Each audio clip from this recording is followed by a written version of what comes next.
foreign NATO and the usual American lackeys like Barack Obama,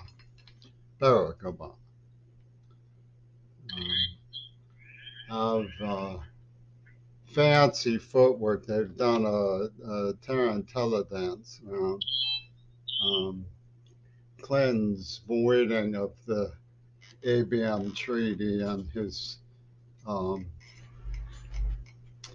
lying to Russia about NATO expansion, his breaking of Bush's word in the matter. And they've mongered a new storyline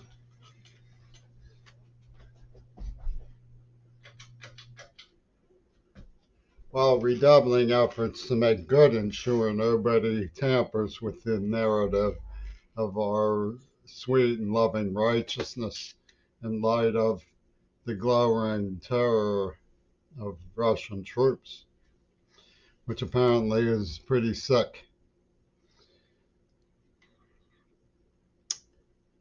And this line of reasoning that they've put in with whimsy and substitution adroitly globalizes.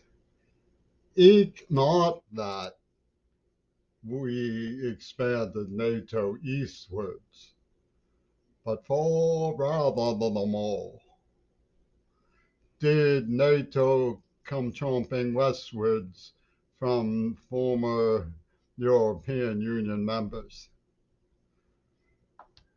And by this show game of dominion, they evade all responsibility to negotiate peace, to explain the sniper attacks on the Maidan Revolution, to explain unconstitutional processes in throwing out a Russian friendly leader, and unexplained attacks on Russian people, all of which are worthy of mention, along with the claim that NATO didn't expand westward, rather, former Yalta Convention, Soviet Union areas came tromping westward.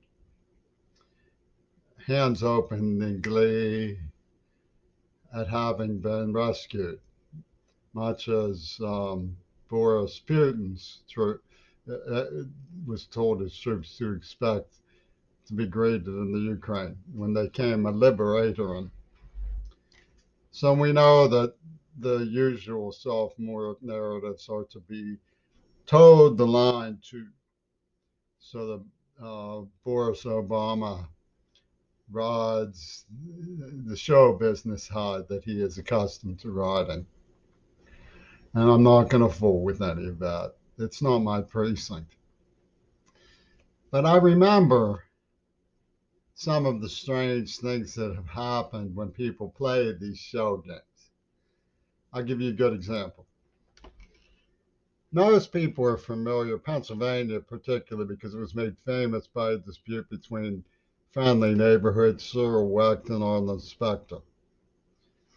Most people are familiar with the forensic issue of what happened to John Kennedy and Dulles.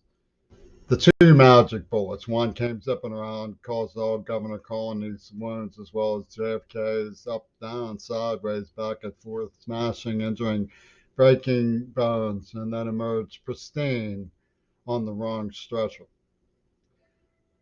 And then the other magic bullet, which Dan Rather claimed drove the head forward, which everyone can see drives the head backwards, supposedly to hit him from behind. Another magic bullet.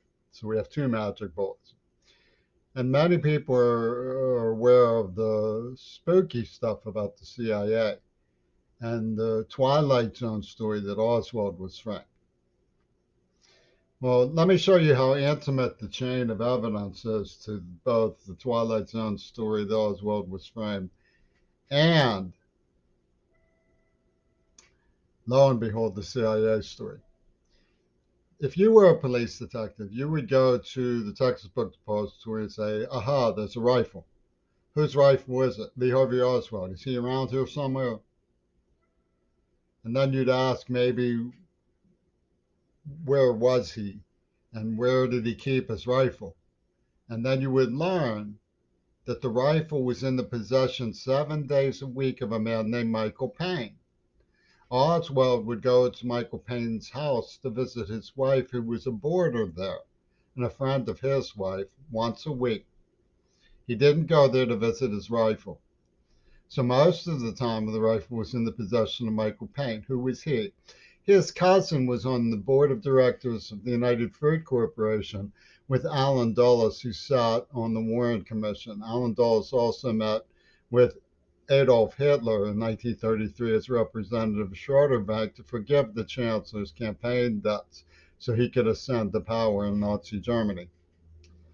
He was fired as director of the CIA by JFK and was considered JFK's domestic adversary. Michael Payne, who had the rifle, had a cousin on the board of directors with Allen Dulles, who was the board of directors of the United Fruit Corporation. Well, does it stop there? No. Another member of the Warren Commission who was friends of Adolf Hitler was John McCloy. He sat in Adolf Hitler's personal booth at the Munich Olympics. And the volunteer attorney who beamed down from Star Trek, where he was a guest star sometimes, Melvin Belli, for Jack Ruby, he provided attorney gratis for Jack Ruby, was also the attorney for Hitler's number two man, Hermann Goring's widow, and used to take rides on Adolf Hitler's yachts, reportedly. Was there more to the Adolf Hitler story? Oh, indeedy. The key witness against Lee Harvey Oswald at the Warren Commission was General Edwin Walker. Who was he? You think he was a Dallas saint coming to the rescue of Jackie Onassis. In reality, he made the cover of Life magazine because he was arrested for threatening JFK after he led dishonorably the race riot at University of Mississippi against JFK's federal troops when JFK escorted James Meredith, the first black man to attend the University of Mississippi's class. It's called Old Miss. And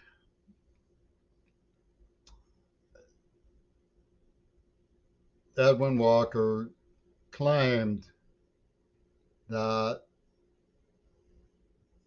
he was Ole Missed by Lee Harvey Oswald. There was a bullet hole in his wall. He Ole Missed me. And he threatened to kill JFK. Then he ended up the key witness for the Warren Commission. There's even a reel of home movies of General Edwin Walker that has footage of Lee Harvey Oswald in New Orleans. And this is where you get the Twilight Zone element, because Edwin Walker also appears on the cover of a book called The Fascists in Britain, published in 1962 by Colin Cross. He's named on the cover of the book The Fascists in Britain, which is largely a narrative of the career of their leader, whose name was Oswald Mosley. General Walker is named as most dangerous racist in the United States. Some hero. And you get to all of that by way of the chain of evidence, surprisingly enough. Where was the rifle stored? Was it Michael Payne's? Oh, so in other words, the Warren Commission stored the rifle to frame Oswald with it. That's the story. The Warren Commission are the ones who did it. Who done it, JFK? The Warren Commission did. It's that simple. It's just a hop, skip, and a jump when you pour on milk.